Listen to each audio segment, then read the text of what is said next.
Hi mga kalikha! Isang mapagpalang araw sa ating lahat at syempre welcome sa ating panibagong vlog. For today's video, tuturuan ko kayo kung paano gumawa ng bulaklak na yari sa crepe paper. Gaya nito. Disclaimer lang po, hindi po ako eksperto sa ganitong larangan. Gusto ko lang pong i-share ang aking nalalaman base sa aking mga naging karanasan o experience sa buhay.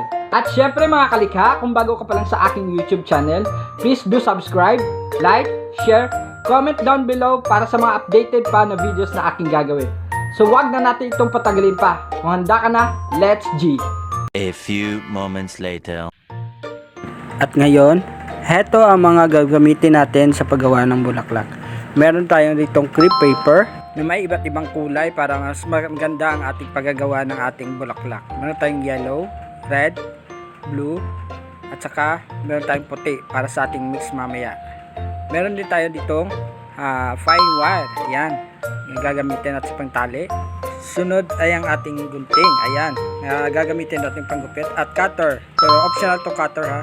So ito lahat ang kakailangan natin sa paggawa ng bulaklak. So okay na ba?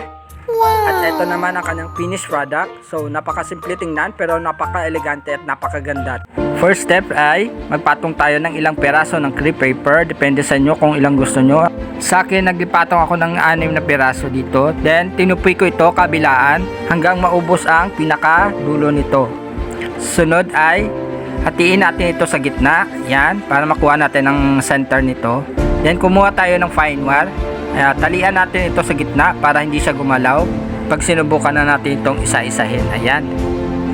Sunod ay kumuha tayo ng gunting. Gupitan na ito pakurbada na parang yung petals ng bulaklak. Magkabilaan yan guys ha, sa dulo. Yan, ganyan. Then, yan, buklatin natin ito magkabilaan. Then, isa-isahin natin ito para magkahiwalay-walay. Kabilang part lang muna guys para makita natin kung anong resulta nito. Dahan-dahan tayo guys ha, sa pagbubuklat kasi manipis at crepe paper lang yan. O ayan, tulad nito nasira siya.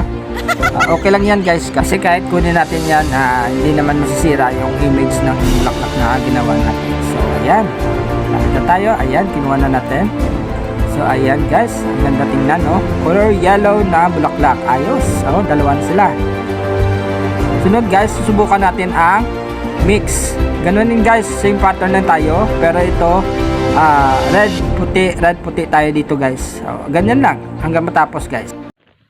Oh my God! At eto na guys, ang ating finished product. Ang ating crepe paper na bulaklak. Ayan, ang ganda tingnan guys. Di mo akalain na yari lamang ito sa crepe paper. Ayan guys. Pwede natin itong gamitin sa ating indoor decoration at sa mga medyo kapos sa budget. Ito talaga ang pinakamainam na gawin sa ating bahay.